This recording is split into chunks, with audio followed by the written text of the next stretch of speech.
In this lecture, we're going to explore coaching as a skill to distribute leadership. So, what do I mean by coaching? Coaching is a direct intervention in an individual or a team's work process to help them improve their effectiveness or overcome challenges. Why is coaching important? Leadership and organizing is about enabling others to achieve purpose in the face of uncertainty. Coaching is the act and the art of enabling others. Coaching helps us overcome the motivational, strategic, and practical challenges that can hinder our ability as individuals or as a team to achieve our aims. Coaching is so important when learning a new set of skills. It's not often that we're exposed to something, try it once, and then get it. Like riding a bike, it takes practice, motivation, and an idea about how to do it. It also takes support and sometimes challenge from a coach. Consider your own experiences coaching or being coached, and seeing others coach. Effective coaches challenge and support. People often know where they can improve, but a coach can create a safe and collaborative space to reflect, diagnose challenges, brainstorm interventions, and learn. Coaching is a 5-step process. The first step is to observe what's happening, gathering as much data from the person, team, or situation as possible. The second step is to make a diagnosis, just like many of you are learning to make when you see patients. Coaches make a diagnosis based on the data that's been gathered and observed. What are we seeing? What are we hearing? There are 3 basic types of coaching diagnoses. A person usually presents a motivational challenge, a strategic challenge, or a skills-based challenge, or some combination of the 3. To diagnose a strategic challenge, we ask ourselves, is this person struggling because the concept or idea isn't clear? Or because she's not thinking creatively enough about how to use the resources she has? Or because the overall strategy doesn't make sense and needs to be clarified or adapted. To diagnose a skills-based challenge, we ask ourselves, is this person struggling because she's unable to execute effectively? Does he not have the skill in his repertoire?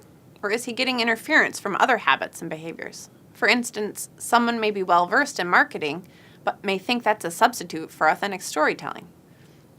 Is there something that you could model or provide this person an opportunity to practice and debrief? The third step of coaching is to intervene. Motivational interventions are aimed at enhancing effort.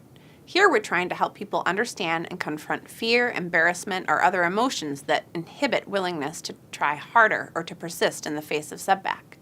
Coaching methods include providing encouragement, rewarding and praising courage, and offering, with love, a bit of a kick in the pants. Strategic interventions are aimed at helping a team or an individual plan, evaluate, or think about the conceptual approach. Here, we're helping people with strategic, analytical, or conceptual understanding. Coaching methods include asking questions to help others arrive at their own answers, offering an opportunity for reflection and self-diagnosis, and offering assertions about what you're observing and how a person might think of something differently. Skills-based interventions are aimed at helping the team or individual execute. Here we want to create safe opportunities for people to practice in order to improve at something.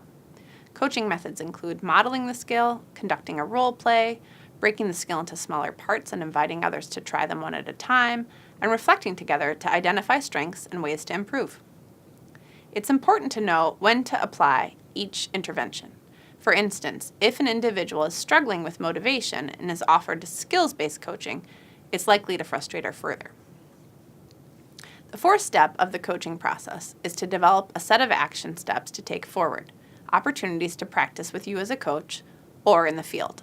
Here, we avoid the urge to do things for others and allow individuals to try the interventions. We step back and observe them in action and note observations for later debrief.